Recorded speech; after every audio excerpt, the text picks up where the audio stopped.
Hello दोस्तों, स्वागत है आपका आज के इस इंटरव्यू में। आज हमारे साथ में जो गेस्ट अवेलेबल है वो किसी इंट्रोडक्शन के मोहताज नहीं, डॉक्टर कुटे सर, जो फ़िलहाल में आईएमए के महाराष्ट्र प्रेसिडेंट है।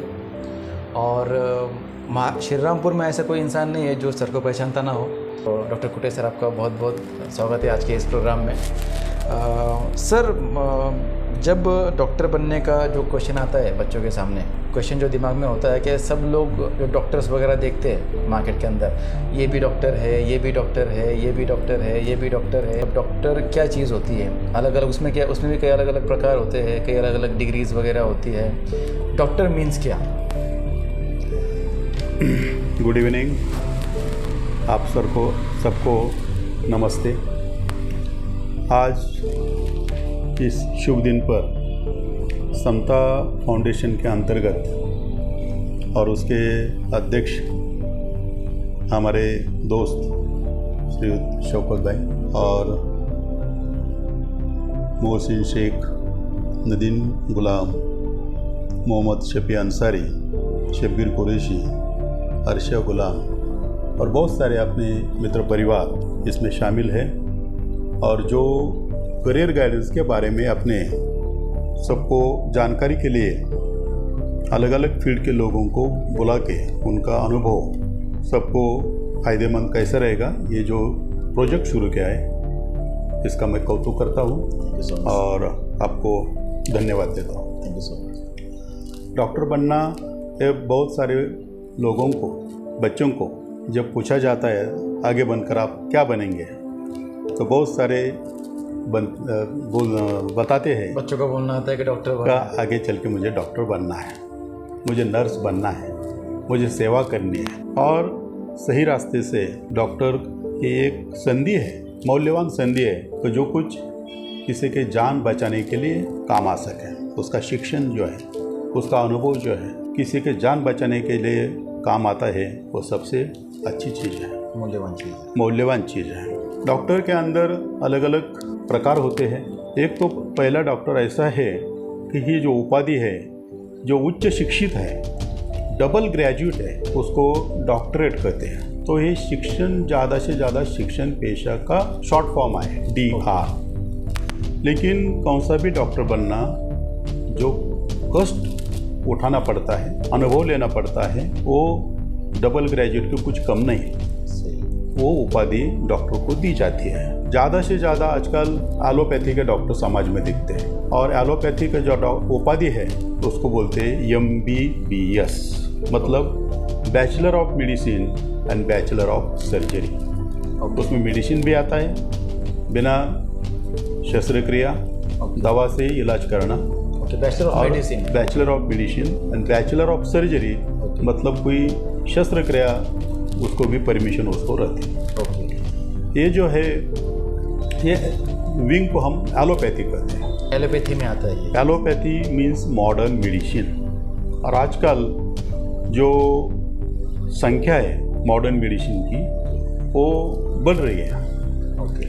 जहाँ तुरंत इलाज लगता है, लाइफ सेविंग ट्रीटमेंट लगती है, तो आजकल मॉडर्न मेडिसिन को लोग पसंद करते हैं। लेकिन आजकल है मेरिट पे गया। जो बच्चों को अच्छा मेरिट मिलता है उनकी पहली पसंद MBBS रहती है। लेकिन उसके अलावा भी बहुत मौल्यवान कोर्सेस मेडिकल फील्ड में है। दूसरा है dental, bachelor of dental surgery, BDS। ये भी बहुत अच्छा और स्पेशली गर्ल्स के लिए बहुत अच्छा ब्रांच है, दांत वाले डॉक्टर। और इसमें भी स्पेशलाइजेशन हो रहा है, MDS हो रहा है।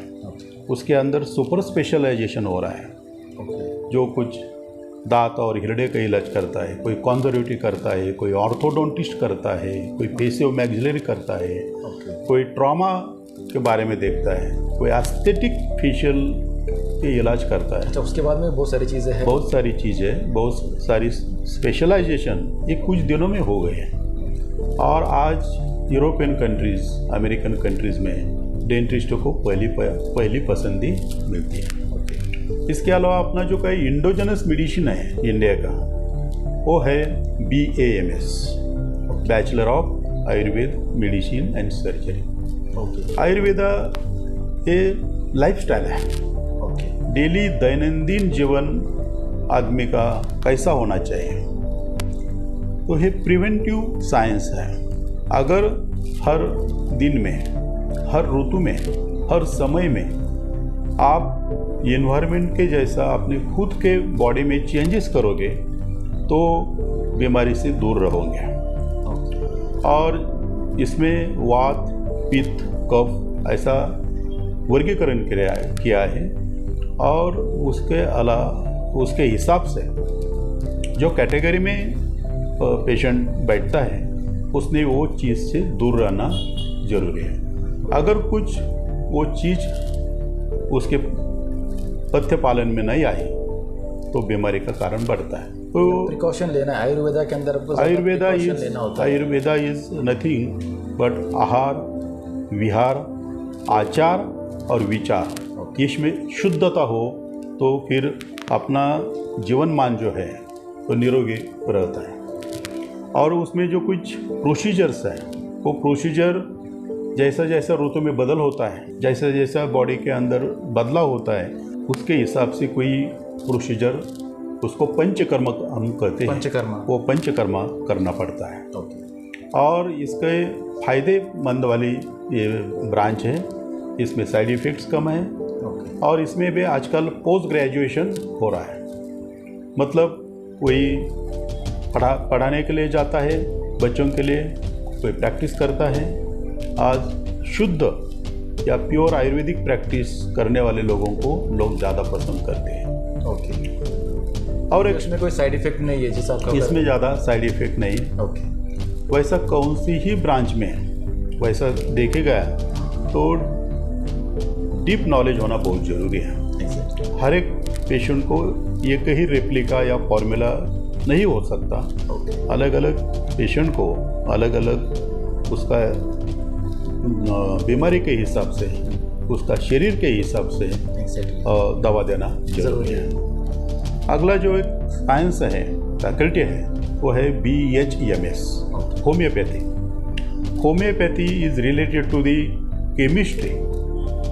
कुछ बीमारी के हिसाब से शरीर के अंतर्गत जो केमिस्ट्री बदल जाती है, वो जो डायबिटीज़ है, रक्तदाब है, हृदय विकार है, संधिवात है, हेडेक है, मेंटल इलनेस है, उसके हिसाब से बॉडी केमिस्ट्री बदल जाती है। जब आप किसी को लेबल करते हैं ये मानसिक स्वभाव का आदमी है और मानसिक बीमारी का आदमी है, उसका मतलब ये है कि उसका जो केमिस्ट्री है, न्यूरोलॉजी, वो चेंज हो गया। जैसे कि वो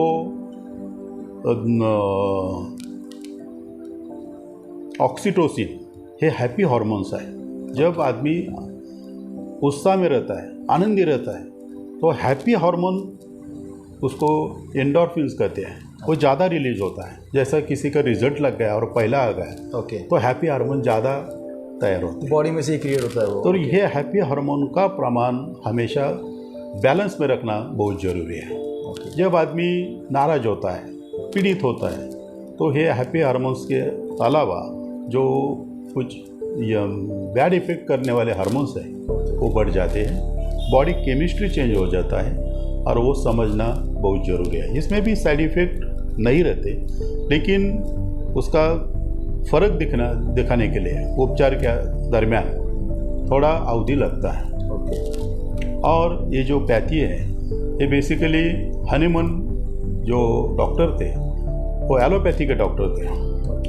जर्मनी में उसने ज़्यादा काम करके ये कैसी फ़ायदे वाली फैकल्टी रहेगी इसका सोच करके आज दुनिया भर में होम्योपैथी का फैलाव हो गया है। मतलब उसको क्रिएट किया है एक्चुअल में एलोपैथी वाले डॉक्टर ने होम्योपैथी बनाई है। यस। इसके अलावा BUMS मतलब यूनानी मेडिसिन, सिद्ध, ये जो ब्रांचेस हैं ये भी बॉडी केमिस्ट्री के हिसाब से बनाया गया है। They are endogenous.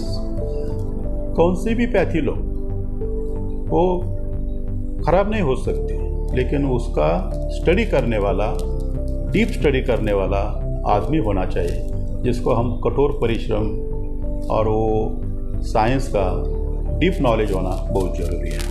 BUMS के बारे में सुना जाता है सर कि ये सिर्फ कुछ उर्दू मीडियम वाले बच्चे ही ज़्यादा कर पाते हैं, कि ऐसा कुछ कंसेप्ट है? ऐसा कुछ नहीं। ओके। आजकल गवर्नमेंट ने एक सेपरेट डिपार्टमेंट बना के रखा है, ओके। उसको हम आयुष कहते हैं। ओके।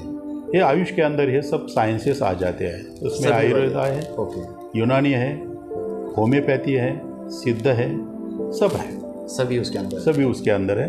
और हर जगह, हर सिविल हॉस्पिटल, हर डिस्ट्रिक्ट प्लेस आज आयुष हॉस्पिटल निकल रहा है। ओके। क्योंकि ये चीज़ ज़्यादा खर्च वाली नहीं, ज़्यादा साइड इफ़ेक्ट वाली नहीं। बीच में एक स्टडी जो आया था कोपेनहेगन, डेनमार्क, उसमें जो स्टडी के अंदर बताया था कि जो आजकल लोगों को क्या लगता है कि कुछ हुआ तो मेरे अंदर से बदलाव करने से कोई दवा मुझे ठीक करेगी, फौरन करेगी तो ठीक रहेगा। मैं चेंज होने वाला हूँ, दवा से मुझे ठीक करो। लेकिन इसका नतीजा ऐसा हो रहा है कि ड्रग के साइड इफ़ेक्ट से और कोई ऑर्गन्स फेल्योर हो रहे हैं। ओके। और आजकल बच्चों से दवा लेने की शुरुआत होती है। ऐसा कोई घर नहीं कि जहाँ कोई दवा नहीं ले रहा, मॉडर्न मेडिसिन और एनी मेडिकल फैकल्टी का। बराबर। तो ये दवा घर घर में पहुंच गई है। लेकिन मेरा कहना ऐसा है, क्या आहार अच्छा है? सबसे एक नंबर की पसंदीदा दवा है तो वो डाइट, आपका खाना एंड न्यूट्रिशन। आपका खाना है, आपका पहला दवा है। आपका एक्सरसाइज आपका दूसरा दवा है। आपका सनलाइट एंड एनवायरमेंटल जो नेचर के साथ आप रहते हैं वो तीसरा दवा है। तो जो व्यसन से अलग रहना ये चौथा इलाज है। और सतत कार्य में मग्न रहना, जिसके मन शांति और खाली माइंड रहेगा तो ज़्यादा बीमारी पैदा करता है। इसलिए हर टाइम कोई ना कोई चीज़ों में वो स्टडी हो, हॉबीज़ हो और कोई अलग तरीके की चीज़ हो, व्यस्त होना चाहिए। तो ये पंचसूत्र जो है, ये पंचसूत्र का पालन किया तो आदमी कौन से भी बीमारी से बच सकता है। ओके। ये हर बीमारी से बचने का ये मूल मंत्र है। ये मूल मंत्र है जी।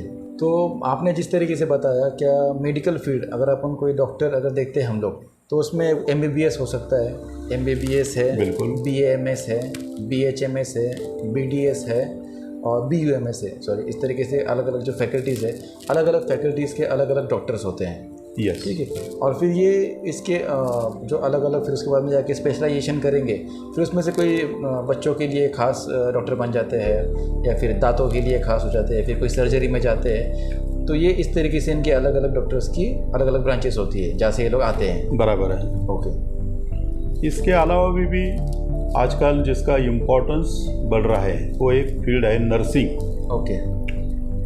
एक बार ऐसा कहा जाता है कि जो लड़कियां गरीब घर की हो, जिसको अनाथ है, संभालने वाला नहीं है, वो ज़्यादा नर्सिंग को जाती थी। लेकिन आज क्रेज ऐसा है कि ज़्यादा से ज़्यादा लड़के आज नर्सिंग पसंद करते हैं। अच्छा। इसको भी पोस्ट ग्रेजुएशन आ गया। JNM ये बेसिक क्वालिफिकेशन है। ओके। उसके बाद BSc नर्सिंग है, MSc नर्सिंग है, और उसके बाद स्पेशलाइज नर्सिंग आजकल बढ़ रहा है, जो कुछ हार्ट के बीमारी में मदद करती है। वो कार्डियोलॉजी के नर्स है, न्यूरोलॉजी के नर्स है, वैसा रोबोटिक फील्ड में काम करने वाली नर्स है। तो उसको ज़्यादा से ज़्यादा लोग आजकल वो स्पेशलाइज नर्स बड़े हॉस्पिटल में पसंद करते हैं। उनके लिए पेमेंट भी उसका पेमेंट भी अच्छा रहता है। और एक फील्ड और भी है, उसको कहते हैं फिजियोथेरेपी, व्यायाम शास्त्र। ओके। आजकल बड़े से बड़े बीमारी, जो मेंदू की बीमारी है, हड्डी की बीमारी है, एक्सीडेंट के बाद जो स्नायु स्टिफ हो जाते हैं, ओके, जन्मता जो बच्चे न्यूरोलॉजिक कॉम्प्लिकेशंस में जन्मते हैं, उसको फिजियोथेरेपी का बहुत मदद होती है। ओके। और फिजियोथेरेपी की भी जो पसंदी है वो बच्चों की बढ़ रही है। अब इन सब चीज़ों में डॉक्टर साहब ने कई सारे अलग अलग फैकल्टीज़ बताए डॉक्टर्स के। आप जो है वो आप किस प्रकार के डॉक्टर्स में आते हैं? आप MBBS BA MS आप किस तरीके में आते हैं? आपका क्या हुआ एजुकेशन? मेरा education graduation is MBBS okay, and post graduation is MS in surgery. Surgery, okay. तो जो हम लोग बोलते हैं MBBS, जैसा आपका जो है MBBS है, तो MBBS की अगर हमारे बच्चों को अगर बताना है हमें MBBS एक्चुअल में होता क्या है? जैसे आपने बता दिया बैचलर ऑफ सर्जरी और बैचलर ऑफ मेडिसिन, तो वो MBBS से अगर हम देंगे तो वो उसका जो फॉर्म होता है MBBS, तो वो मैच नहीं कर रहा है। शायद से कुछ सुना होता है, वो लैटिन वर्ड है, वो पहले कुछ था उस तरीके से, कुछ इसके बारे में बताना चाहेंगे आप? इसको शॉर्ट फॉर्म MBB कहते हैं। MBB खाली MB। ओके। और ये जो शॉर्ट फॉर्म है बहुत सारी पहले जो डेवलपमेंट मॉडर्न मेडिसिन में हो गई, तब्बल 1800 शतक तक हर एक कंट्रीज़ में अपना ओरिजिनल मेडिकल साइंस था। ओके। चाइना में अलग था, इंडिया में अलग था, इजिप्ट में अलग था, यूरोपियन कंट्रीज़ में अलग था। इधर अपने इंडिया में आयुर्वेदिक है, कई यूनानी था, कई इस तो तरीके से। इंडोजेनस मेडिसिन और उसको ट्रीट करने वाले वैद्यक लोग रहते थे। लेकिन सेकेंड वर्ल्ड वार से ज़्यादा इसमें, क्योंकि ज़्यादा जो लोग बीमार गिर गए जी, वुंडेड सोल्जर्स, ये ज़्यादा से ज़्यादा सेकेंड वर्ल्ड वार में उसका प्रमाण बढ़ गया जी।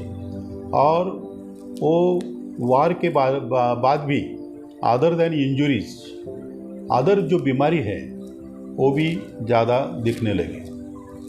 और इन 1945 द वॉर वाज ओवर। उसके बाद यूरोपियन कंट्रीज़ ज़्यादा उसने ध्यान रिसर्च में दिया। Okay. Research and development European countries में। सो एक के बाद पैथोलॉजी बढ़ गई, रेडियोलॉजी बढ़ गई, बेसिक मेडिकल साइंसेस बढ़ गई, और बॉडी के अंदर जो एक it was a mystery, unknown क्या चीज़ है। उसके बाद एनाटॉमिस्ट आ गए, वो बॉडी खोल के अंदर उन्होंने देखना शुरू किया। फिजियोलॉजिस्ट आ गए, उसने वर्किंग ऑफ ह्यूमन बॉडी उसमें ज़्यादा से ज़्यादा देखना शुरू किया।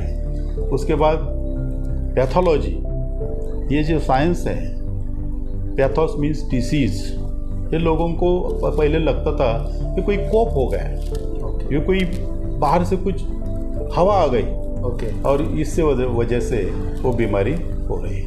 लेकिन जब एडवर्ड जन्नर ने ये जो दिखाया कि it is a microbe, it is a bacteria, it is a virus, it is fungus which causes the disease, and they all were term as germs. Germs मतलब छोटे जंतु बाहर से आके आदमी के शरीर में जाके अलग अलग बीमारी करते हैं। ये पहला 19वीं सेंचुरी में ये शोध लग गया। और फिर अगले 50 साल में ज़्यादा डेवलपमेंट होके फिर उसमें रेडियोलॉजी आ गया, उसमें कंप्यूटर साइंस आ गया, और आज ये जो साइंस है ये totally computerised and evidence based ऐसा साइंस हो चुका है। MBBS। ओके।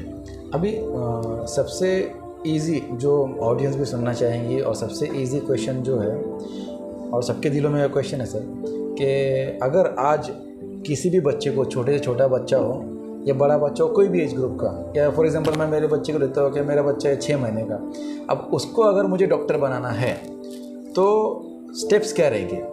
सबसे छोटा बच्चा लेते हैं, अपन 6 महीने का बच्चा है, उसको आगे चल के आज के प्रोसेस के हिसाब से डॉक्टर बनाना है, तो फिर स्ट्रक्चर क्या रहेगा, क्या करना है उसने? उसके लिए कोई स्पेशल स्कूल्स ही होते हैं, क्या स्पेशल फैकल्टीज़ है, किस तरीके से उसको बढ़ाना है आगे, एक पेरेंट्स के लिए भी और एक स्टूडेंट के लिए भी ये क्वेश्चन है आपसे। मैं तो ऐसा कहूँगा का बच्चों का कल देखे उसका फैकल्टी चूज़ करने का अधिकार बच्चों को देना चाहिए। जिसको उसमें लाइकिंग है, समझो सेकंड स्टैंडर्ड, थर्ड स्टैंडर्ड हुए ड्राइंग अच्छा निकलता है, और प्राइमरी एजुकेशन में वो अच्छा, स्पोर्ट में अच्छा है, वो म्यूजिक में अच्छा है, तो उसी वजह से उनको आगे उनका शिक्षण बढ़ाना चाहिए। जैसा मैंने बताया कि जो म्यूजिशियंस हैं, रिनाउंड म्यूजिशियंस, वो बच्चों को बताना नहीं पड़ता, वो आके बैठते और वो उसमें एक्सपर्ट हो जाते हैं। दूसरे साल में, तीसरे साल में, पाँचवें साल में तो महफिल में बैठते हैं, क्योंकि वो जो लाइकिंग है, वो घर में जो वातावरण है वो बहुत बार वो डिसाइड करता है बच्चों का अगला प्रवास। एक बार ऐसा थी कि पेरेंट ज़्यादा फोर्स करते थे, इसको ये बनाना है, इसको ये डॉक्टर बनाना है, इसको इंजीनियर बनाना है। लेकिन मैं तो ये कहूँगा कि उनके जो चॉइस है उनको चॉइस दिया जाए। एक बार उसने चॉइस डिसाइड किया तो फिर उनको जो कोई इंफ्रास्ट्रक्चर लगता है, समझो उसने 8वीं में बताया कि मुझे आगे चल के डॉक्टर होना है, तो उसके हिसाब से घर में इन्वायरमेंट करना चाहिए। बच्चों का स्टडी अच्छा होना चाहिए, उनको फ्री वातावरण स्टडी के लिए मिलना चाहिए। और स्टडी का मैं ऐसा कहूँगा कि बच्चों ने सेल्फ स्टडी में ज़्यादा ध्यान देना चाहिए। और सेकंड, स्टडी के अंदर जो रिलैक्सेशन लगता है वो भी उतना ही महत्वपूर्ण है। उसको स्पोर्ट भी होना चाहिए, म्यूजिक का भी हॉबी होना चाहिए, और इतर जो कुछ रिलैक्सेशन है वो होना चाहिए। क्योंकि ये जो हार्ड वर्क है, ये हार्ड वर्क से आदमी स्ट्रेन में आता है, फिजिकली एंड मेंटल। तो इसके लिए उसको रीडिंग होना चाहिए, डिबेट होना चाहिए, डिफरेंट कॉम्पिटिशन्स होना चाहिए, ड्राइंग होना चाहिए, जो उसको माइंड रिलैक्स कर सके। अगर बच्चे के इसमें टाइम टेबल के अंदर ये सब चीज़ें कवर अप होनी चाहिए, तो जब समझो वो मेडिसिन आगे ब्रांच ले रहा है जी, तो पेरेंट्स ने ऐसा नहीं बोलना चाहिए कि हर टाइम वो बुक से पढ़ते पढ़ेंगे, वरना पेरेंट्स ये कंपल्सरी कर देते हैं कि तूने पढ़ना ही है सिर्फ। तो ऐसा नहीं होना चाहिए, क्योंकि बहुत बच्चे ये टैलेंटेड रहते हैं, एंड टैलेंट इज़ फैक्टर। वो मेंदू की वाट जो है वो जैसा बच्चा गर्भ पिशवे में रहता है वही से उसकी वाट शुरू होती है, बराबर, और अगले 6 साल तक वो चालू रहती है। आफ्टर बर्थ 6 साल तक वो चालू रहती है, और वो मेंटल ग्रोथ वो 12 साल तक पूरी होती रहती, धीरे धीरे धीरे धीरे। सो ये जो ग्रोइंग एज है, इसके ऊपर जो संस्कार पेरेंट्स से होते हैं, घर में होते हैं, वो बहुत महत्वपूर्ण होते हैं। बच्चा 6 साल का मतलब वो सेकंड स्टैंडर्ड में आजकल आप बोलते हैं। बच्चा 12 साल का मतलब 7th स्टैंडर्ड को बोलते हैं, और 7th स्टैंडर्ड का जिसका मैच्योरिटी है, mental maturity, he can decide his further future. Yes. और फिर उसने एक बार फ्यूचर डिसाइड किया तो घर में उसको सब बुक्स है, अलग चीज़ है, स्टडी का जो कुछ लगता है उसको इंफ्रास्ट्रक्चर वो अवेलेबल किया जी। तो फिर बच्चों को एक्स्ट्रा क्लासेस, एक्स्ट्रा स्टडी, कुछ अलग अलग ढेर सारी बुक्स, ये कुछ ज़रूरी नहीं है जी। और कई बार क्या देखा जाता है डॉक्टर साहब, क्या पेरेंट्स की इच्छा होती है कि बच्चों को डॉक्टर बनाना है, और बच्चों को तो पता ही नहीं होता किस तरीके से बनना है। तो एक वक्त तक डॉक्टर बनना है, डॉक्टर बनना है, डॉक्टर बनना है, 10वीं 11वीं 12वीं तक आ जाता है, और फिर पता चलता है कि यार डॉक्टर बनने के लिए तो फिर नीट एग्जामिनेशन देनी है, ये कुछ करना है, उसके लिए उनकी तैयारी हो नहीं पाती है, उसमें जितने मार्क्स चाहिए थे उतने मार्क्स आ नहीं पाते, तो गवर्नमेंट कॉलेज में नंबर नहीं लगता, और फिर जो प्राइवेट कॉलेज में भरने के लिए उतना पैसा होता नहीं है। तो फिर ऐसा कुछ मामला बहुत बाद में जाके उनको समझ में आता है। इसलिए क्वेश्चन का महत्व ये था, क्या शुरुआत से पता चले क्या किस तरीके से आगे आगे जाना है। आजकल एजुकेशन कॉस्टली हो रहा है, और जब बच्चा 8वीं से 9वीं में जाता है और उसका लाइंस क्लियर होता है कि ये मेडिकल फैकल्टी में जाने वाला है, तो उसको ऐसी तैयारी करनी चाहिए वो he should be on the top. Okay. ज़्यादा से ज़्यादा मार्क, क्योंकि अगला वाला जो एडमिशन है वो सब मेरिट में है। मतलब 10वीं के बाद में उसने साइंस में जाना है तो 10वीं को उसको पीसीबी ग्रुप जो है जी, वो पीसीबी ग्रुप में ज़्यादा वक्त देना चाहिए। फिजिक्स, केमिस्ट्री और biology. Physics, chemistry, biology. Okay. So language में कम देना, और इधर जो सोशल स्टडीज़ है, इधर जो इकोनॉमिक्स है, उसमें थोड़ा सा समय निकाल के ज़्यादा से ज़्यादा पढ़ाइए। ये फिजिक्स, केमिस्ट्री, बायोलॉजी। ओके। ये तीन तीन चीज़ों में कंपलसरी है। ध्यान देना चाहिए। ओके और इसमें आउट ऑफ मार्क्स कैसे मिलेंगे, जी।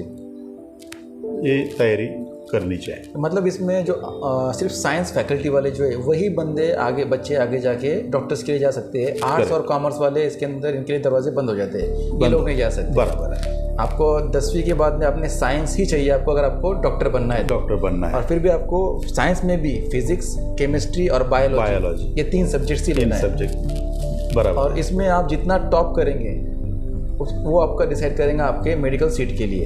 Yes yes, correct. तो फिर समझो साइंस तो समझ में आया डॉक्टर साहब के, साइंस उसमें 11th जो है जी, तो मेडिकल बच्चों के लिए वो बहुत अच्छा पीरियड है। ओके। वो लेटेंट पीरियड है, इसी फाउंडेशन पीरियड है। ओके 12th में इतना कंपटीशन रहती और दिन कम रहते हैं, बराबर। स्टडी हॉस्ट है और एग्जीक्यूट करने के लिए समय कम है। इसीलिए बच्चों ने 11th का जो ईयर है वो ये फाउंडेशन के लिए खर्च करना चाहिए। सबसे ज़्यादा बच्चे 11th के अंदर ही टाइम पास कर देते हैं। हाँ, वही होता है, क्योंकि वो इजी लगता है, 11th तो निकल जाएंगे, 12th के लिए इंपॉर्टेंस देते हैं और वही थोड़ा मामला गड़बड़ हो जाता है। मतलब आपका कहना है कि जो इम्पोर्टेंट ईयर जो है वो 11th का ही है। करेक्ट। ओके। दूसरा एक ऐसा होता है कि बच्चे 10th में ज़्यादा स्टडी करते हैं, ओके टॉप में रहते हैं, जी, और उनका थोड़ा सा मेंटली उनको ऐसा लगता है कि मैं अभी टॉप में हूँ, ओके अब ऐसा मैं 12th में भी रहूँगा। ओके, लेकिन ऐसा भरोसा रखना गलत है। सही। उसको कंटिन्यूस वो स्टडी का तरीका चालू रखना पड़ेगा। स्टडी में रहना है। नहीं तो बहुत बार बच्चे 10th में अच्छा प्रोग्रेस दिखाते हैं और 12th में नीचे आते हैं। बराबर। तो कंसिस्टेंसी जो है वो कंसिस्टेंसी 10th में होना चाहिए, 11th में भी होना चाहिए और 12th में भी होना चाहिए, क्योंकि 12th is turning point. Okay. तो थोड़े थोड़े मार्क से, परसेंटेज से उसकी ब्रांच मिस हो जाती है। ओके 90% समझो, 90% के आगे गया तो उसको सब फील्ड है। ओके 95% से गया तो और भी बहुत सारे खुला फील्ड है। बराबर। 100% गया तो टॉप में है। टॉप में है। लेकिन जैसा वो नीचे आ जाएगा तो वो बॉर्डर लाइन पे आता है। ओके और बॉर्डर लाइन के बच्चे ऑलवेज स्ट्रेसफुल रहते हैं। ओके को MBBS नहीं मिल गया तो क्या BDS नहीं मिल गया तो फिर BMS नहीं मिल गया तो फिर BHMS नहीं मिल गया तो फिर ऑक्यूपेशनल है, फिजियोथेरेपी। सो इसमें फ़र्क बहुत स्मॉल परसेंटेज का होता है। ओके। तो 12th के बाद में जब अपना PCB ग्रुप आपका क्लियर होता है, जितना आपका मेरिट आएगा, मतलब फिजिक्स, केमिस्ट्री और बायोलॉजी आपका सब्जेक्ट्स के अंदर जितना आपका, तो उसके बाद में एक नीट की कोई परीक्षा होती है, उसका भी कोई महत्व होता है इसके अंदर? ये परीक्षा पहले नहीं थी। ओके क्योंकि जो स्टेट्स है पहला रीजनल रहता था। ओके कुछ डिस्ट्रिक्ट और उसमें जो प्रमुख यूनिवर्सिटी है और बोर्ड है, स्टडी बोर्ड है, ओके तो स्टडी बोर्ड और वो डिस्ट्रिक्ट का बच्चे वही रीजन में एडमिशन लेते थे। ओके उसके बाद वो स्टेट लेवल में चला गया, it become open okay to all the medical colleges. Okay और उसके बाद ये जो पॉलिसी है नीट एग्ज़ाम, ये अननेसेसरी है। बच्चे एग्ज़ाम का भी तैयारी करते और वो एग्ज़ाम के बाद ये अलग एग्ज़ाम देना, ओके तो पहले एग्ज़ाम का इम्पोर्टेंस कुछ रहता नहीं जी।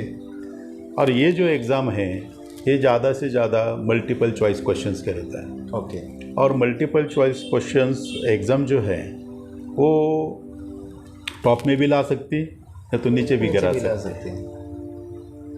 तो ये जो बीच में वाली एग्ज़ाम है उसका इतना इम्पोर्टेंस नहीं है, लेकिन ये किसी के दिमाग वहाँ का कैंडिडेट इधर आना, उसको एडमिशन देना का, इधर का कैंडिडेट को दूसरे यूनिवर्सिटी में मेडिकल कॉलेज में एडमिशन देने का है। किसी का तो भी अच्छा ब्रेन है, उसने एग्ज़ाम शुरू किया। पर जो कुछ हुआ वो तो हुआ, पर आज की कंडीशन में जो बच्चे को डॉक्टर बनना है उसके लिए ज़रूरी है वो 12th साइंस जो है पीसीबी ग्रुप भी वो अच्छे से क्लियर करे, और नीट भी अच्छे से क्लियर करे। दोनों में से एक भी रह गया तो आगे उसकी सीट जाने के चांसेस बढ़ जाएंगे। बराबर है।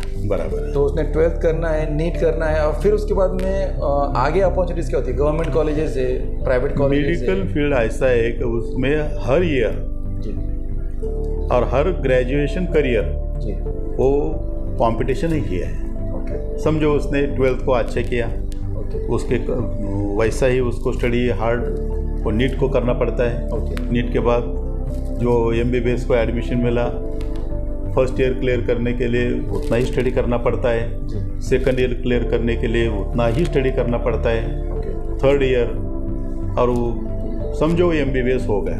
उसके बाद पोस्ट ग्रेजुएट एंट्रेंस एग्ज़ाम है, उसको लिए भी हार्ड स्टडी करना पड़ता है। वो पोस्ट ग्रेजुएट पास होने के लिए भी स्टडी करना पड़ता है। वो पोस्ट ग्रेजुएट करने के टाइम भी गवर्नमेंट मेडिकल कॉलेज है, प्राइवेट मेडिकल कॉलेज है, डीम यूनिवर्सिटी है, और ये करते समय यूनिवर्सिटी भी है और कोई एकेडमी भी है जिसमें ऑटोनॉमस बॉडी है, उसके थ्रू पोस्ट ग्रेजुएशन मिलता है। हर जगह बच्चों को कंपटीशन है। मेन ये क्वेश्चन का मेरा मतलब ये था, क्या 12th के बाद में जो एक कॉस्ट आती है डॉक्टर बनने के लिए वो गवर्नमेंट कॉलेजेस में बहुत कम होती है मुकाबले में क्या प्राइवेट कॉलेजेस हो या डीम यूनिवर्सिटी हो? तो वो जो परसेंटेज फैक्टर क्या मैटर करता है उसके अंदर? क्या परसेंटेज फैक्टर होता है कि जो आपको गवर्नमेंट कॉलेज में लेकर जाएगा, या ये सब चीज़ें कंसेप्ट क्या है वो थोड़ा बताइए sir. Government medical colleges they are very few government colleges. आज समझो टोटल 62 मेडिकल कॉलेजेस महाराष्ट्र में है। उसमें से गवर्नमेंट मेडिकल कॉलेज 1/3 भी नहीं है। और ये 1/3 छोड़ के जो मेजॉरिटी जो है that comes under Maharashtra university of health science. और कुछ जो यूनिवर्सिटीज़ है वो ऑटोनॉमस यूनिवर्सिटीज़ है, they are called as deem universities. They decide their own admission strategies. तो बच्चों में ज़्यादा मार्क होने का कारण ही है कि उनको गवर्नमेंट मेडिकल कॉलेज में एडमिशन होना चाहिए, जहाँ फीस स्ट्रक्चर हजारों में है। तो आपने बताया कि 3 कैटेगरी की यूनिवर्सिटीज़ समझ में आ रही है, 3 प्रकार के कॉलेजेस है, गवर्नमेंट कॉलेजेस है, गवर्नमेंट प्राइवेट कॉलेजेस है, और डीम यूनिवर्सिटी इस तरीके से। तो गवर्नमेंट में जो बच्चे टॉप में हैं, समझो पहले जो मेरिट लगता है उसमें अप टू 500 अप टू 600 ये कहाँ ना कहाँ अच्छे medical college, government medical college में एब्सॉर्ब हो जाते हैं। अगर ये बच्चे वो सीट्स फुल कर दे तो उसके बाद आता है rotation Maharashtra university of health science, जो प्राइवेट मेडिकल कॉलेज है, जो फीस और हजारों में थी साल की, वो लाखों में जाती। और it is not less than 6 to 7 lakhs per year. और उसके अलावा भी हॉस्टल अलग रहता है, मेस अलग रहती है, यूनिवर्सिटी फीस अलग रहती है, बच्चों का मेंटेनेंस जो है आजकल वो भी अलग रहता है। 10 से 15 लाख एक साल का। तो ऑर्डिनरी और एवरेज पेरेंट्स को ये खर्च करना उनके कैपेसिटी में नहीं होता है। अगर गवर्नमेंट कॉलेज में अगर नंबर लगना चाहिए किसी बच्चे का तो परसेंटेज क्या आने चाहिए उसके? पीसीबी ग्रुप वगैरह हो या नीट वगैरह हो तो क्या होना चाहिए उसका? मेरे ख्याल से out of 100 out of 100, second choice is 99 out of 100, third will be 98 out of 100, like that it should be above 95%। 95% के ऊपर अगर आपका है, आपने इतना स्टडी करना चाहिए कि आपका 95% से ऊपर आए, तो फिर आप कम कॉस्ट के अंदर गवर्नमेंट कॉलेज के अंदर आप डॉक्टर बन सकते हो। बन सकते हैं। और अगर फिर अगर आपको गवर्नमेंट कॉलेज में नंबर आपका नहीं लगता है तो फिर आपको सेकंड ऑप्शन बचता है आपका MUSC जो आपने हेल्थ साइंस का बताया। हाँ, उसमें भी 2 प्रकार रहते हैं। One is regular merit seats. Okay. खाली उनको जो एनुअल फीस जो है जी 5-6 लाख रुपए वो भरना पड़ता है। ओके। और third is management seats. Okay. समझो बच्चों को रैंक कम है, मार्क्स कम है, ओके। लेकिन एडमिशन चाहिए, ओके। तो एडमिशन वो मैनेजमेंट कोटा वो मेडिकल कॉलेज के अंदर रहता है। ओके। वो और भी खर्चे का वो तो कोटी में जाता है, करोड़ में जाता है। ओके। तो फिर उसमें अगर बच्चे को थोड़े मार्क्स कम भी है तो फिर उसमें एडजस्ट हो जाता है वो। एडजस्ट हो जाता है। ओके। तो गवर्नमेंट कॉलेजेस, प्राइवेट कॉलेजेस और डीम यूनिवर्सिटी, तो फिर आप जितना खर्चा कर सकते हैं आप, तो फिर वो हिसाब से वो खर्चा बढ़ते जाएंगे आपके। डीम यूनिवर्सिटी में उनकी अलग कॉम्पिटिटिव एग्जाम रहती है। ओके। और उसमें भी 2 ग्रुप रहते हैं। One is married groups in their examination. Okay. And second is management quota. Okay. लेकिन ये जो है उनका एग्ज़ाम का तरीका, पास करने का तरीका, ये उनके हाथों में रहता है। There is no government control. मतलब जैसे आपने बताया कि नीट जिस तरीके से गवर्नमेंट एग्जामिनेशन है, उनकी खुद की एक एग्जामिनेशन होती है, एंट्रेंस उनकी एग्जामिनेशन। खुद की एक एंट्रेंस एग्जाम रहती है। ओके। हर एक डीम मेडिकल कॉलेज के अलग अलग एग्जाम रहती है। वो खुद की एग्जामिनेशन, खुद की एग्जाम, और उसमें से जो मेरिट में आने वाले हैं। और अच्छा, वो जो नीट एग्जामिनेशन कंसीडर करते हैं कि उसको भी कंसीडर नहीं करते? अगर कोई नीट वाला 95% वाला, वो तो देना है। ओके। वो तो सबको देना है। ओके। उसके बाद जिसको वो डीम यूनिवर्सिटी में पसंद करते हैं, उनके नज़दीक रहेगी, ओके, रेपुटेड रहेगी, ओके, तो उनका भी एग्ज़ाम अलग देना पड़ेगा। उनका खुद का एग्जामिनेशन स्ट्रक्चर अलग होता है। ओके। और फिर सबसे ज़्यादा कॉस्टली फिर वो एजुकेशन जाता है। वो एजुकेशन में जाता है। ओके। जितना आपका रैंकिंग का पढ़ाई जितना कम करते हो, आपको खर्चा उतना ज़्यादा करना है, बढ़ेगा खर्चा उतना, और जितना पढ़ाई ज़्यादा करेंगे खर्चा उतना कम होगा। ये स्ट्रेटजी है। बराबर है। गवर्नमेंट मेडिकल कॉलेज में एडमिशन मिलना ये भाग्य की बात है। ओके। खर्चा भी कम आता है जी, और एक्सपोजर भी अच्छा मिलता है। ओके। आजकल medical science is a practical science. Okay. और प्रैक्टिकल साइंस मतलब जहाँ मरीज ज़्यादा है, जी, जहाँ हर तरह के मरीज देखने को मिलते हैं, इलाज करने की संधि मिलती है। ओके। तो वो आगे चल कर उसका एक्सपर्टाइज अच्छा रहेगा। अभी डॉक्टर साहब ने एडमिशन प्रोसेस तक तो बता दिया। अब ये कितने साल का MBBS जो कोर्स है वो कितने साल का, कितने टाइम पीरियड है उसका? बराबर। MBBS 4.5 years, 4.5 साल, 3 सालों में है। ओके।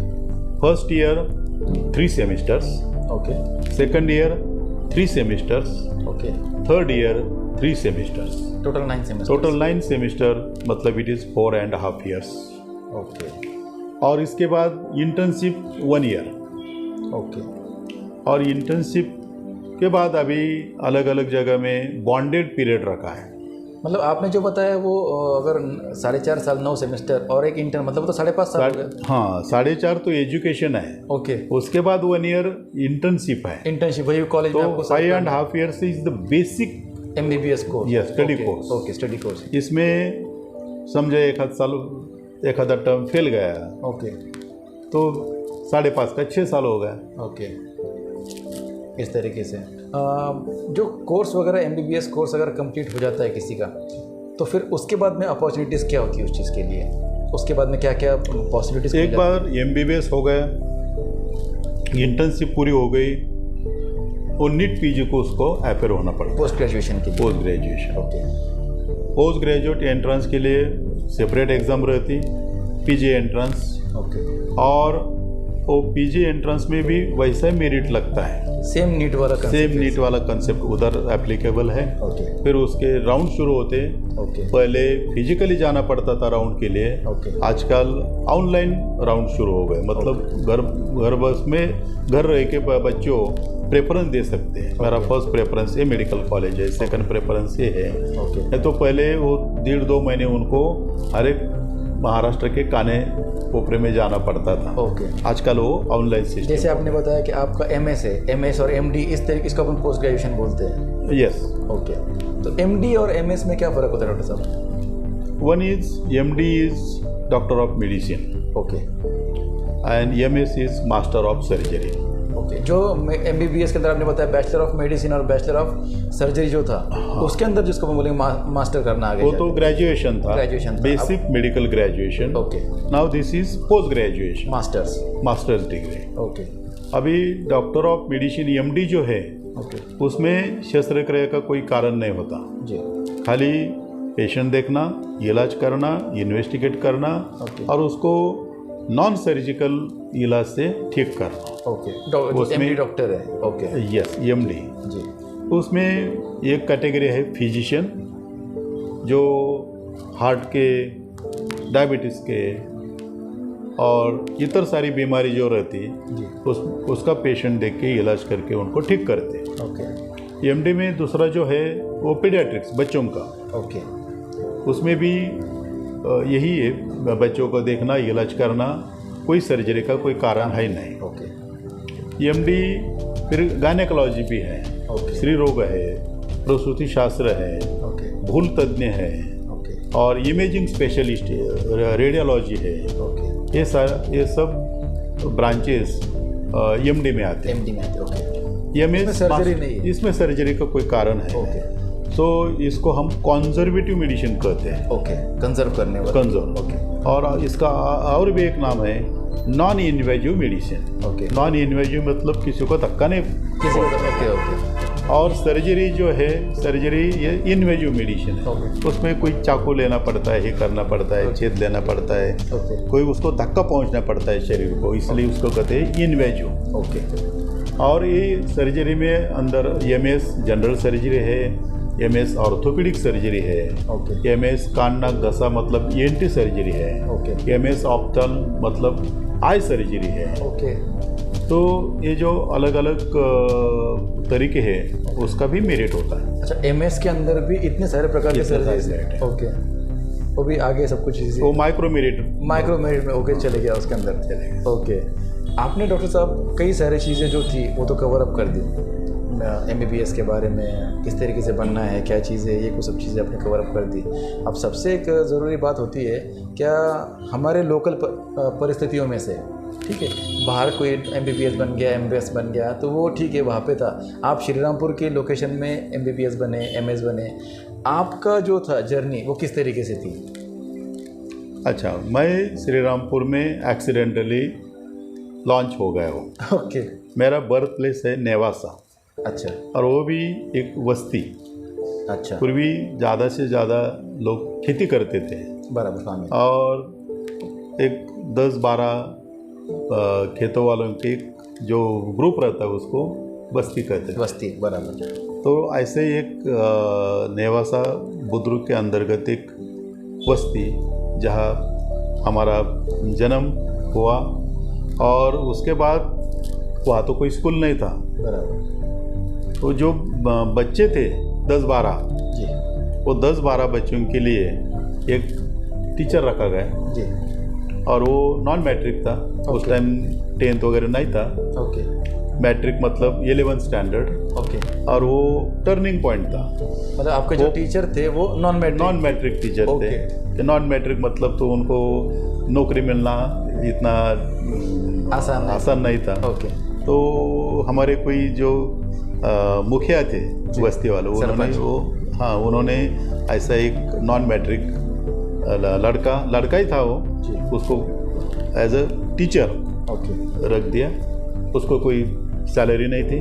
ओके, तो रहने का इंतज़ाम और खाने का इंतज़ाम सब बस्ती वाले उसको हर रोज़ खाना पहुंचाते थे। अच्छा, तो ऐसा हमारा पहली का वर्ग चला गया, दूसरी चला गया, तीसरी चला गया, चौथी चला गया।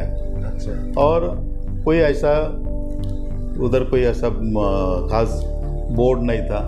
ओके, ये तो सब बस्ती पे चल रहा था। ये तो जो कई शाला है, ओके, वो जैसे जानवर को एक ये करते रहने के लिए। ओके, तो वैसा एक छत वाला ये था। अच्छा, और रोज़ का जो मेंटेनेंस है, पानी लाना, साफ सफाई, और वो उस टाइम वो गोबर से वो साफ करना पड़ता था। ओके, ये जो है ये सब बच्चों को करना पड़ता। आप लोग करते थे? हम लोग करते थे। ओके, जब हम 4th पास हो गए उधर से, तो उधर को कोई हमारे ऐसा रिजल्ट नहीं मिल गया, बराबर, क्योंकि वो रिकॉग्नाइज नहीं था। जिला परिषद के अंदर वो रिकॉग्नाइज नहीं था जी। लेकिन वो शिक्षक और पेरेंट्स वो इंग्लिश स्कूल में जहाँ 5th का एडमिशन चल रही थी वहाँ लेके गए सबको, 10-12 बच्चों को। तो हेड मास्टर एडमिशन नहीं दे रहा था, क्योंकि वो बोले रिकॉग्नाइज जिला परिषद स्कूल से नहीं आ गए।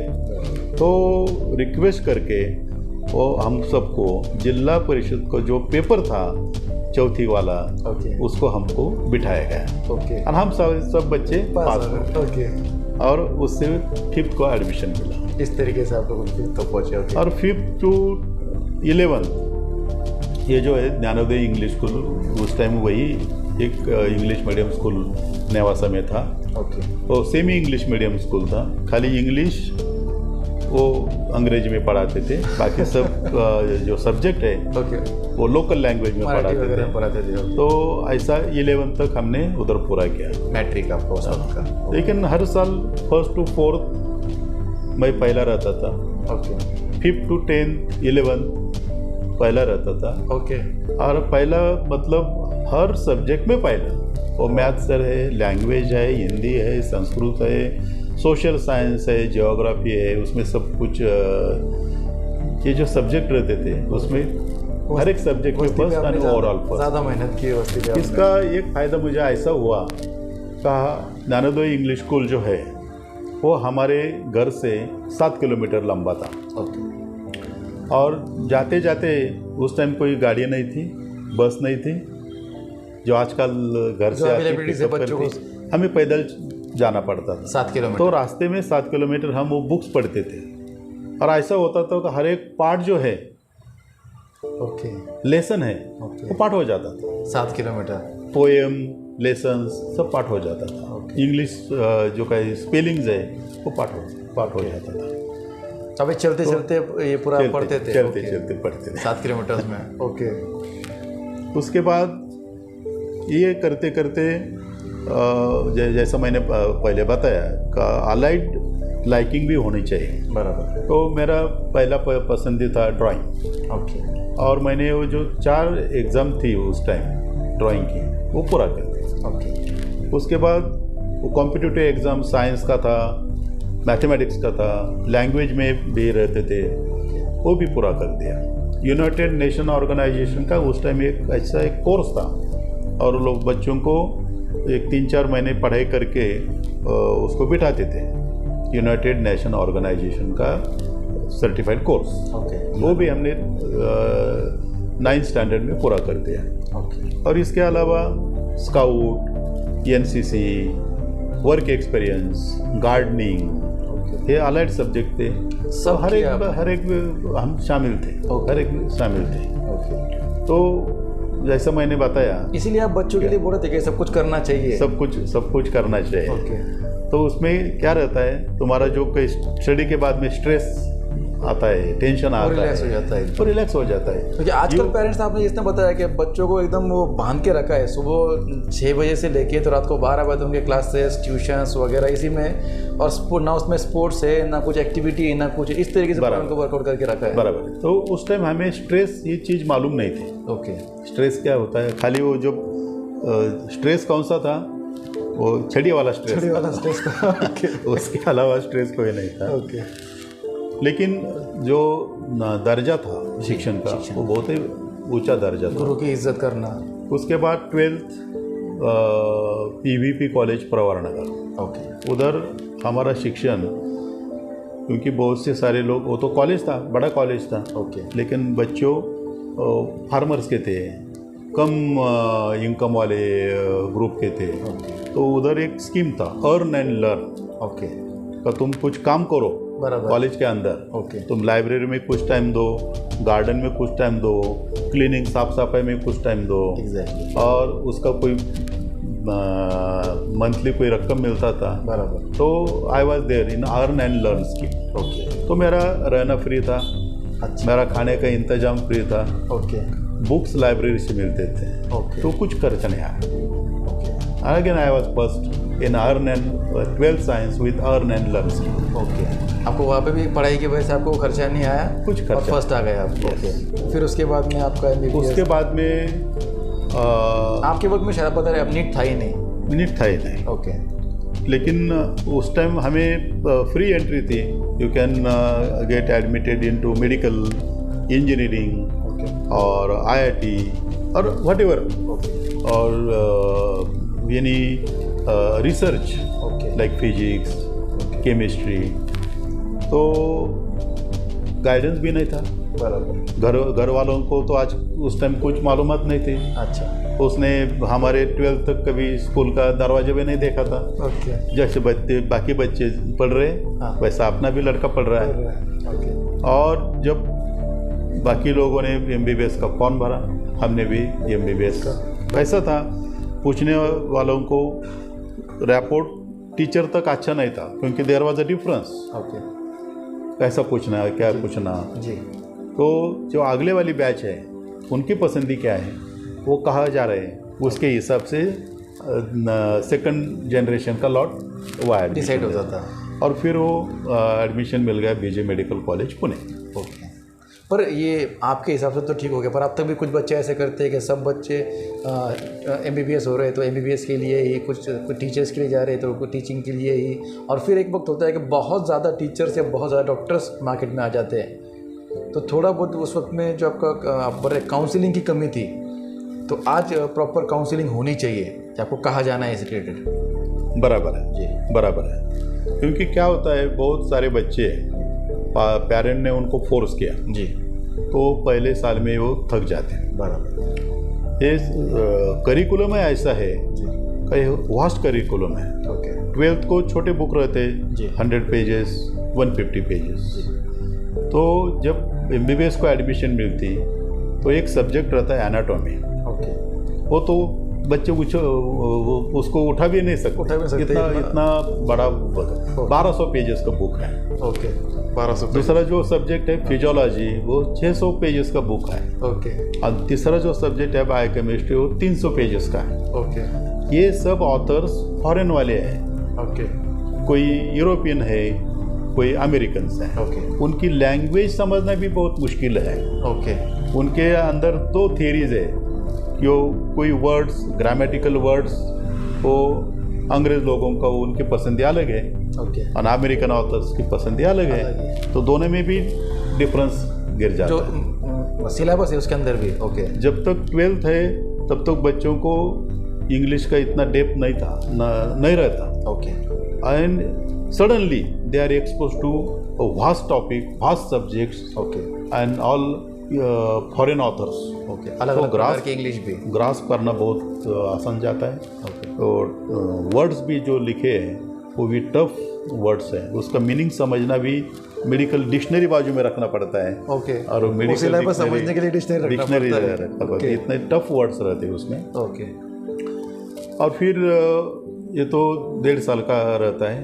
Okay, from first year practical में ज़्यादा इसमें जोर दिया जाता है। जी, तो एनाटॉमी में भी सब डिसेक्शन करना पड़ता है, डेड बॉडी सारी डेड बॉडीज रहती है। ओके, बच्चों को हर एक पार्ट्स डिसेक्ट करना पड़ता है। फर्स्ट ईयर में। फिजियोलॉजी में कोई एनिमल एक्सपेरिमेंट्स रहते हैं, उसमें फ्रॉग है, रैट है, वाइट माउस है, डॉग है। ओके, ये आदमी के अंदर कैसा हार्ट का काम चलता है, श्वास का काम चलता है, डाइजेशन का काम चलता है, ये जो रिफ्लेक्स जो है, ओके, तो एनिमल में स्टडी करना पड़ता है। ओके, एक्शन कट वगैरह करके। यस। ओके, और तीसरा बॉडी केमिस्ट्री। ओके, तो जो बॉडी केमिस्ट्री तो हर साइंस में बहुत ज़रूरी है। ओके, ज़्यादा से ज़्यादा ये होम्योपैथी इसमें ज़्यादा उसमें कॉन्सेंट्रेट किया, लेकिन बॉडी केमिस्ट्री का समझना बहुत ज़रूरी है। वो टफ लगता है। ओके, उसमें तो बाहर 3 साल का कोर्स रहता है, ओके, जो बच्चों को 1.5 साल में पूरा करना पड़ता है। ओके, तो ये सब इसमें बहुत सारे बच्चे फर्स्ट ईयर में फेल हो जाते हैं।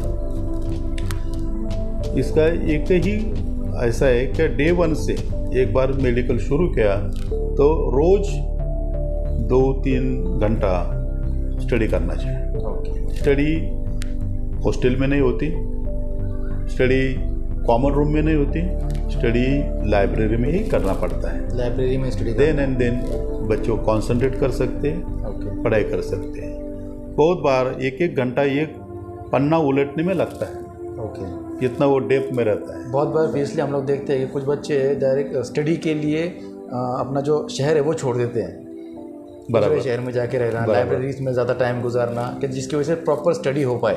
घर में भी स्टडी पॉसिबल नहीं है, लाइब्रेरीज में जो स्टडी होता है वो एग्जैक्ट स्टडी होता है। एग्जैक्ट स्टडी होता है, और उसके स्टडी के अलावा दूसरा कोई ऑप्शन नहीं रहता है। आपका जो MBBS है वो पूना में हुआ है मेरे ख्याल से, आपने बताया था MBBS। यस। तो 12th के बाद में फिर फॉरेन MBBS किया। आपके वक्त में शायद से 4 साढ़े 4 साल का MBBS हमारे यहाँ जो पैटर्न था, फर्स्ट टाइम गवर्नमेंट ने 10 + 2 + 3 ये पैटर्न शुरू किया। 10 + 2 + 3। यस। और उसके बाद में फिर आपका 10 + 2 के बाद में अलग अलग फैकल्टीज रहती थी। Okay. Medicine, then engineering, okay. और IIT, और लॉ, और एग्रीकल्चर। ओके। और जिनको कुछ नहीं करने का, सीधा करने का, वो 3 ईयर का BSc। तो फिर आपका जो था MBBS वो 4.5 साल का था कि 3 साल का था? नहीं, वो 4.5। 3.5 मतलब कौन सा? 3 मतलब ये फैकल्टी में न जाके, ओके, जिनको खाली स्ट्रेट फॉरवर्ड करना है, जो आज भी हम लोग देते हैं, FYBSc, SYBSc, TYBSc। ओके। वो 3 साल का। तो आपका जो था वो 4.5 साल वाला? हाँ, हमारा MBBS है 4.5, इंटर्नशिप 1 साल। ओके। और फिर उसके बाद में आपने MS किया, और उसके बाद MS किया। ओके। तो ये सब करते हुए आपकी जो प्रैक्टिस हुई, प्रैक्टिस का आपका ज़्यादा जो वक्त है, अनुभव है आपका, वो श्रीरामपुर में गया है। प्रैक्टिस भी आपने ज़्यादातर जो है प्रैक्टिस श्रीरामपुर में गई आपका उसका काफ़ी सारा नाम भी हुआ, और वहाँ से आप आज IMA जो है एक बहुत बड़ी संस्था है डॉक्टर्स की, इसके महाराष्ट्र प्रेसिडेंट है। तो ये बहुत बड़ी उपलब्धि डॉक्टर साहब, हमारे लिए बहुत गर्व की बात है कि श्रीरामपुर में से कोई बंदा प्रेसिडेंट बने महाराष्ट्र के। तो ये आपका जो पूरा करियर था उसके बाद में वो किस तरीके से गुजरा? तो जब मैं MS पास हो गया जी, तो उस टाइम वो सुपर स्पेशलिटी का कंसेप्ट इतना नहीं था। सुपर स्पेशलिटी मतलब cardiothoracic, neuro surgeon, cancer surgeon, वो शुरुआत थी उस टाइम। ओके। और हमने भी एप्लीकेशन डाल दिया था, तो उस टाइम मुझे न्यूरो सर्जरी मिल गया था। ओके। न्यूरो सर्जरी, हाँ, वो भी 2 साल का था। ओके। लेकिन मेरा पहला डिसीजन ये था कि मैं जाऊँगा तो जहाँ हमारा प्राइमरी और सेकेंडरी एजुकेशन हो, तो हमारे गांव जाऊँगा, हमारे लोगों को सेवा वहाँ पे करनी है। ओके। तो न्यूरो सर्जन बन के मैं तो सिटी में रहूँगा। एग्जैक्टली। और उस टाइम न्यूरो सर्जरी में CT स्कैन नहीं था, ओके, MRI नहीं था। वो बहुत क्रूड मतलब तरह का इलाज उस टाइम था। ओके। क्योंकि कुछ डायग्नोस करने के लिए कुछ चीज़ें नहीं थी। ओके। तो कोई हेडेक का हो, कन्वर्जन का हो, फिट का हो, तो डायरेक्ट हमें खोलना पड़ता था। ओके। तो मॉर्टेलिटी ज़्यादा रहती थी। ओके। पेशेंट बहुत बार पेशेंट ऐसा समझते थे रिश्तेदार, अभी OT में लेके गए तो आखिरी उस वक्त कंडीशन वैसी होती थी, ऐसी कंडीशन थी। तो मैंने वो छोड़ दिया। ओके। मैंने कहा यह अच्छा नहीं रहेगा आपको। ओके। जिसमें लोगों को रिजल्ट है, जिसके लोगों को कोई अच्छा करने का मौका मिले, लोकल में आके सेवा भी कर सकते हैं 100%। उसी 1988 में एक्सीडेंटली ओके, मैं श्रीरामपुर में लॉन्च हो गया। ओके। और पहले से ही क्या जो घर में कल्चर रहता है वो बहुत अच्छी चीज़ है जी, बहुत बड़ी एसेट है जी। तो लोगों से बातचीत कैसा करने है, लोगों से व्यवहारिक न छोड़ के उनका पहले बीमारी पे ध्यान देने का, उनको कॉन्फिडेंस में लेने का, और जो सही इलाज है, प्रामाणिक इलाज है, ऑनेस्ट जी, वो उनको बताने का। जब मैं आया था उस टाइम ज़्यादा इन्वेस्टिगेशन की भी कोई ज़रूरत नहीं पड़ती थी। बेसिक हीमोग्लोबिन, शुगर ऐसे ही करते थे हम। और इलेक्ट्रोकार्डियोग्राम हार्ट के लिए वही था।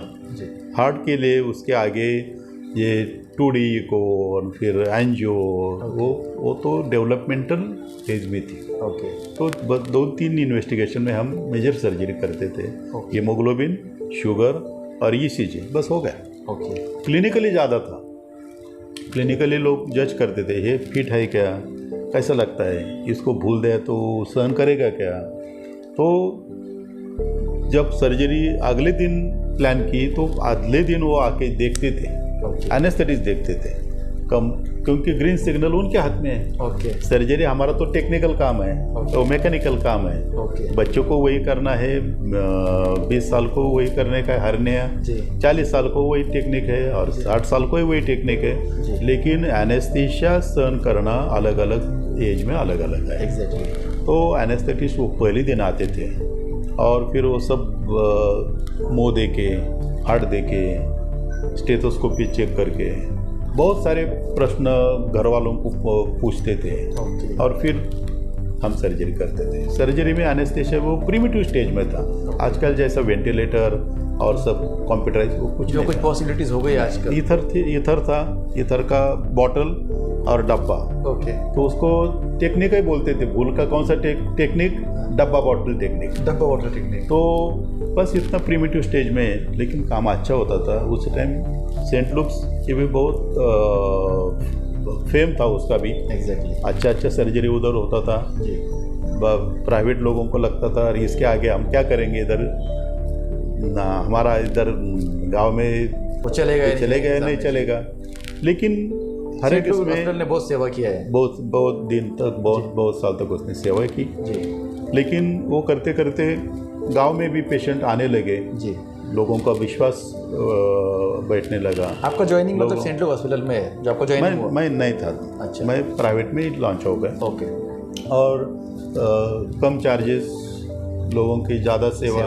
कई बार हम मेजर सर्जरी के बाद हॉस्पिटल में सो जाते थे। ओके। क्योंकि उस टाइम ICU नहीं था। ओके। आजकल जो ICU है, लोग बच्चे आजकल के लड़के सर्जरी करके जाओ आने ICU में जाने दो, बस अपना अपना रात को अच्छा नींद लेंगे, देखेंगे, उधर अलग स्टाफ है। लेकिन उस टाइम ऐसा नहीं था, हमें रुकना पड़ता था जाके। ऑपरेशन वगैरह कुछ करना है आपको ही रुकना है वहाँ पे कंटिन्यूसली? क्या कंडीशन? क्योंकि स्टाफ जो है, स्टाफ इतना क्वालिफाइड, इतना ट्रेन नहीं मिलता था। ओके। तो रात में हर एक घंटा 2 घंटे के बाद जाना, उसका पल्स देखना, ब्लड प्रेशर देखना, कोई कॉन्शियस है का बेहोश है वो देखना, वो सब देखना पड़ता था। ओके। तो ग्रेजुअली वो लोग आते गए और कम से कम मेरा 15 to 17 सर्जरी पर डे, ऐसा मेरा रेपुटेशन था बहुत साल तक। 15 तो एक बार हमने दोपहर में शुरू किया 2 बजे। ओके। रात को 10 बजे जाते थे। ओके। और 15 to 17 surgeries per day. Okay. इधर आने के बाद मुझे 2 अपॉर्चुनिटी मिल गई। एक हमारे जो एसोसिएशन है, सर्जन्स का एसोसिएशन, उसने मेरा एकेडमिक्स देख के मुझे एक फेलोशिप दी थी। और वो फेलोशिप थी टाटा मेमोरियल हॉस्पिटल में। और उसका part 2 Gujarat cancer and research institute में था। उसके वजह से मुझे 2-2, 3-3 महीने हर जगह काम करने की संधि मिली। और वो काम इतना ही था का उस time Tata memorial hospital was top. लोग पसंद करते थे कैंसर कहाँ जाना, टाटा मेमोरियल हॉस्पिटल। और टाटा मेमोरियल हॉस्पिटल के जो डॉक्टर है उनकी बम्बई में अलग क्रेज थी। बराबर। कहाँ काम करता है, टाटा में काम करता है। तो ऐसी जगह बहुत सारा वाइड एक्सपोजर और अलग अलग कैंसर सर्जरी, मेजर वर्क वो देखना मिला, करने को मिला, गुजरात कैंसर। और मैं ये कब किया, 88 में मैंने प्रैक्टिस शुरू की। और 93 में मुझे फेलोशिप मिली। तो मैं ध्यान दोनों जगह था, उधर भी था और इधर भी था। और जिसकी वजह से आपको कई सारा घूमने के लिए भी मिला, एक्सपोजर भी मिला आपको? Exposure, relations, senior teachers. और फिर 96-97 में मुझे और एक फॉरेन का मौका मिला। इंटरनेशनल एसोसिएशन थी, उसने अगेन मेरा एकेडमिक्स, मेरा कंट्रीब्यूशन देख के सब कुछ इंटरनेशनल फेलोशिप मुझे दी। उसकी वजह से मैं सेंट मार्क्स हॉस्पिटल जो लंदन में है बहुत अच्छा है, तो उसमें 3 महीने का मुझे काम करने का मौका, फेलोशिप। तो मेरे इधर तो मैंने काम शुरू भी किया था। ओके 7-8 साल शुरू हो गए थे जी। लेकिन मैंने सोचा कि ये मौका बार बार नहीं मिलेगा। वाला जी। मैं वापस चला गया 3 महीने का करके, उसके जॉइंट एक यूरोपियन टूर था, ओके वो सब पूरा करके वापस आ गया। ओके फिर से पहले जैसा पेशेंट शुरू हो गए। और फिर आप यू गेट मोर पेशेंट। आजकल हमारे फील्ड में क्या होता है जी कि लोग एक दिन में जरा नहीं मेरा पेशेंट टूट जाएगा, एग्जैक्टली दूसरे दिन नहीं मेरा पेशेंट नहीं, ऐसा नहीं रहता। आपको ज़्यादा एक्सपोजर मिल गया, आप पेशेंट को अच्छी तरह से इलाज कर सकते हैं, ऑप्शन दे सकते हैं। आजकल क्या है सभी आपने खुद करना ऐसा नहीं है, उनको ऑप्शन भी दे सकते हैं। हर्निया है तो मेरा काम क्या है कटिंग से काम करना, दूसरा कोई वो दूरबीन से काम करेगा, तीसरा कोई वो जाली डाल के कुछ अलग काम करेगा, चौथा क्या है वो डे केयर सर्जरी का काम करेगा। तो ये ऑप्शन देना भी बहुत जरूरी है। पेशेंट कभी टूटता नहीं, पेशेंट का एक बार विश्वास बैठ गया तो बैठ गया। सही है। तो ऐसा एजुकेशन भी चालू था, हॉस्पिटल भी चालू था और उसके माध्यम से मुझे और एक मौका मिला इंडियन मेडिकल एसोसिएशन। मैं थोड़ा मेरा सोशल इन्वॉल्वमेंट ऐसा था कि पहले से मैं कैंप अरेंज करता था, वैक्सीन मतलब लसीकरण का रखता था। जो टाइफाइड की इधर जो ये हो गई 89-90 में एक टाइफाइड का बहुत बार इधर एक साथ थी जी, उसने हम ज़्यादा से ज़्यादा लसीकरण किया था उस टाइम। हेपेटाइटिस में लसीकरण ज़्यादा किया, बच्चों को गर्ल्स को ज़्यादा लसीकरण किया और हर महीने में एक दो हमारे कैंप थे। और जो टाटा मेमोरियल का मेरा जो संबंध डेवलप हो गया उसके हिसाब से हर महीने में उनके 1-2 डॉक्टर्स में श्रीरामपुर को लाता था और उनको मिला के कोई कॉम्प्लिकेटेड कैंसर सर्जरी। आपको बहुत फ़ायदा होगा वो चीज़ का। हाँ, आपने उस वक्त में जो रिलेशन बढ़ गया, एग्जैक्टली रिलेशन बढ़ गए, रिलेशन मेंटेन किए। ओके तो दोनों चीज़ बहुत ज़रूरी है। ऐसा करते करते मैं एक टर्निंग पॉइंट आ गया तो मुझे इंडियन मेडिकल एसोसिएशन में काम करने का मौका मिला जी। उसका भी मैंने अच्छी तरह से फ़ायदा लिया, ज़्यादा से ज़्यादा कनेक्टिविटी। और मैंने खुद श्रीरामपुर का जो इंडियन मेडिकल एसोसिएशन है उसको स्ट्रेंथनिंग किया, स्ट्रॉन्ग किया, बराबर ज़्यादा लोगों को, ज़्यादा मेंबर को इन्वॉल्व करके स्ट्रॉन्ग बनाया। बाद में मैंने सोचा कि अपना स्ट्रॉन्ग है तो नेवासा क्या, नेवासा में कुछ नहीं था, उधर शुरू किया। शेवगांव कुछ नहीं था, उधर के लोगों को जो है एलोपैथी के डॉक्टर को उनको इकट्ठे किया, उनको उधर शुरू करके दिया। ऐसा करके 14 IMA ब्रांचेस नगर में मैंने शुरू किया, हर तालुका। उस टाइम खाली नगर में था, श्रीरामपुर में डिफंक्ट था, शुरू हो गया था लेकिन फंक्शनिंग नहीं था, वो शुरू किया। तो ऐसा 14 ब्रांचेस नगर में शुरू करने के बाद मैंने सोचा कि आजू बाजू में क्यों नहीं, वैजापुर में शुरू किया, गंगापुर में शुरू किया, कन्नड़ में शुरू किया। ऐसा करते आज का मेरा कंट्रीब्यूशन 70 ब्रांचेस है, 70 ब्रांचेस आपने चालू किया है। 70 ब्रांचेस, मेंबर्स को बढ़ाने का 7000 मेंबर्स को बढ़ाया, 7000 डॉक्टर्स को, 7000 नए मेंबर वो एसोसिएशन में लेके आया। 70 ब्रांचेस बनाया। तो मुझे ये प्रेसिडेंटशिप ऑनर करके दे दिया। काम इतना है आप। हाँ, तो यही मौका, no elections, it is only honoured presidentship. अब जब ये ऑनर मिल गया तो उसके बाद मेरा काम और दुप्पट हो गया। मैं आज पूरा महाराष्ट्र घूम चुका हूँ। सबके सब जो ब्रांचेस है उनको मिल चुका हूँ। आज हमारे अंडर 50,000 मेंबर्स हैं, 50,000 डॉक्टर्स हैं, 50,000 मेंबर्स जी। और मेडिकल काउंसिल में हमारे 1.5 लाख मेंबर्स हैं। तो ये सबको मैं मिलके उनके क्वेश्चंस क्या है, डेली प्रैक्टिस में कौन कौन से उनके डिफ़िकल्टीज़ है। और इसके अलावा हमारा एक प्रोजेक्ट है तो विलेज अडॉप्ट करना।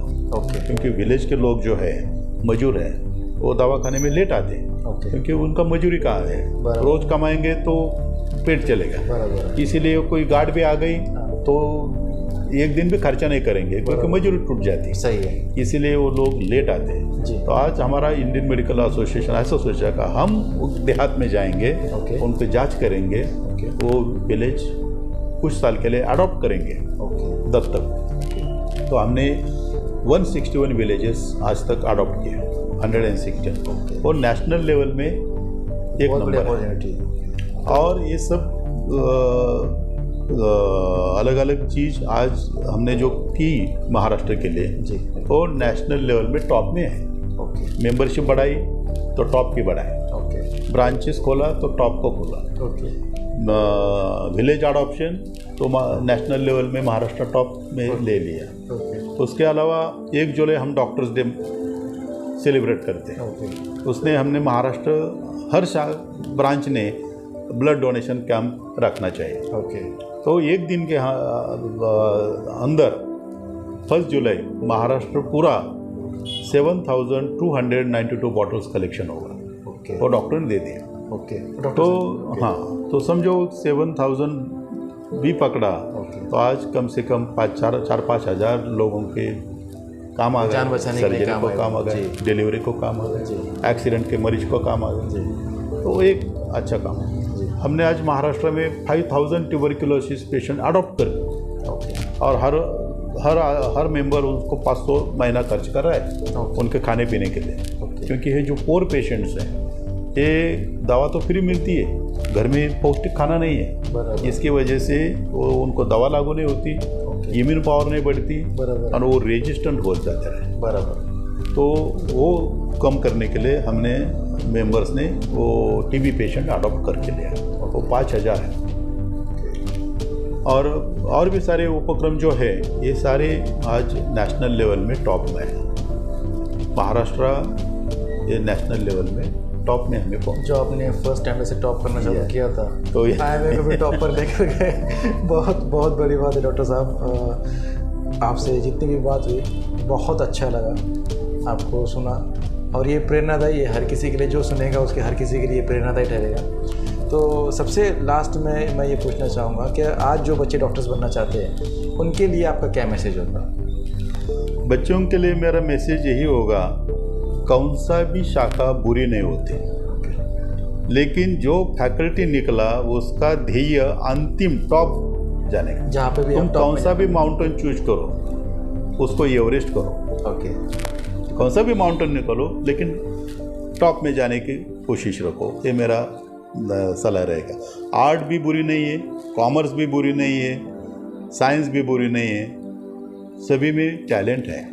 और आज कितने एग्जाम्पल्स हैं, आज समझो इधर कुछ एखादा गायक आ गया तो सब लोग को डॉक्टर के ज़्यादा उनको डिमांड है। एखादा स्पोर्ट्स अपना जहीर खान अपना इधर है, उसको मिलने के लिए उधर अपॉइंटमेंट लेना पड़ती है।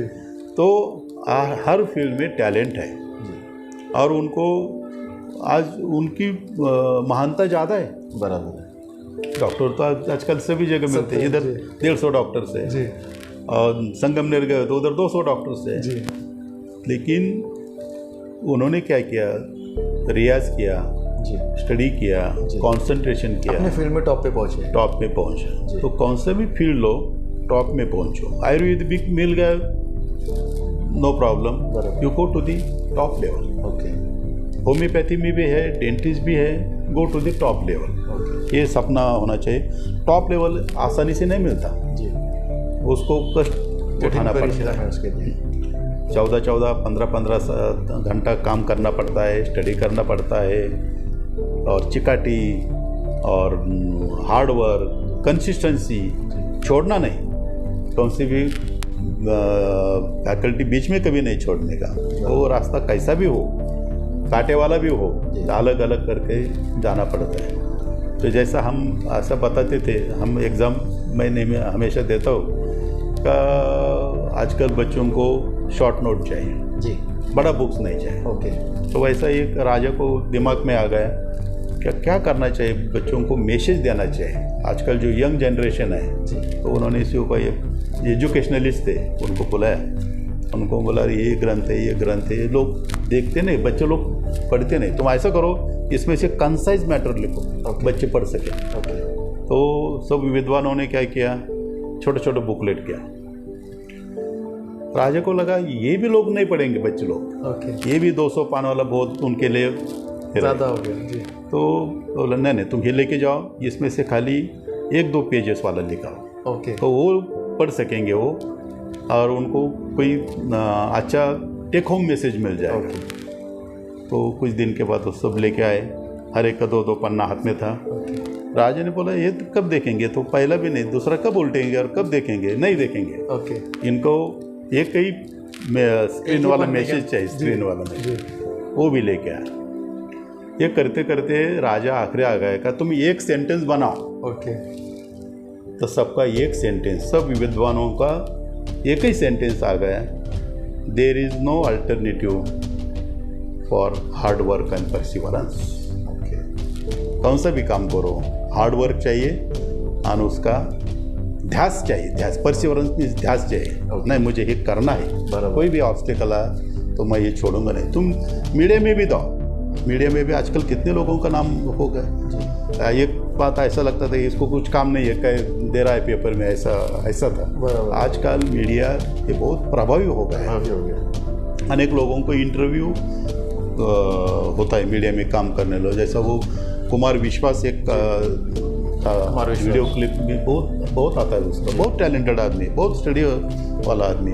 कौन सा भी इसमें जाओ, हार्ड वर्क परसिवरेंस बच्चों में होना चाहिए, और फिर एकाग्रता होनी चाहिए, मानसिक संतुलन होना चाहिए, वेरी साउंड माइंड फाउंडेशन होना चाहिए। सब चीज़ों में एक्टिविटी में होना चाहिए जो आपको पता है इस चीज़ के लिए। फिर माइंड सेट जो है वो बहुत स्ट्रांग होना चाहिए। आजकल बच्चों लोग स्ट्रेस सुनना नहीं चाहते, डिसअपॉइंटमेंट नहीं लगता उनको कि मैं जो करूँगा मुझे सक्सेस से मिलना चाहिए, नहीं है ऐसे कोई है, नहीं है हर चीज़ में तुमको सक्सेस मिलेगा। बराबर। तो सक्सेस नहीं मिल गया, फेल्यूर मिल गया तो वो दे कमिट सुसाइड।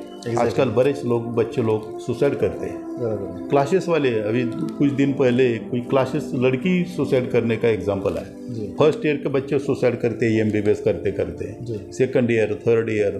और ये मेंटल स्ट्रेस जो है, मेंटल स्ट्रेस को ऑप्ट करने के लिए तुमको म्यूजिक होना चाहिए, स्पोर्ट्स होना चाहिए, तुम्हारी दोस्ती अच्छी होनी चाहिए। तो ये जो फाउंडेशन है, मेंटल स्ट्रेस माँ बाप भी क्रिएट करते हैं, बच्चों तो खुद से तो क्रिएट नहीं कर, माँ बाप भी। आजकल माँ बाप ज़्यादा क्रिएट करते हैं, तुम ये बनाओ, तुम ये बनो, तुम ये बनो। तो ऐसे डिक्टेटरशिप नहीं चलेगा। बच्चों का जो कल है उसके हिसाब से चलना होगा।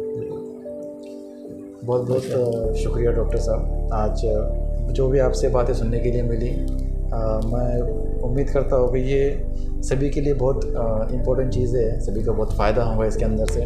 और आने वाले वक्त में हमारे श्रीरामपुर के डॉक्टर, जो बच्चे डॉक्टर्स बनना चाहते हैं, हम फिर से कोशिश करेंगे कि ऐसे कुछ बच्चों को हम लोग जमा करें और आपका फिर से एक सेशन रखें उनके साथ में, या जो आप उनको प्रॉपर्ली, और जो उनके जो क्वेश्चंस रहेंगे आप उनको गाइड कर सकें। तो आज का जो सेशन जो हुआ, आपका बहुत बहुत शुक्रिया डॉक्टर साहब, आपका बहुत कुछ ये सुनने के लिए मिली। और आने वाले वक्त के अंदर इसी तरीके से आप हमारे साथ रहेंगे, हमारा साथ निभाएंगे, ऐसी उम्मीद करते हैं। बहुत बहुत शुक्रिया। Thank you very much. Thank you.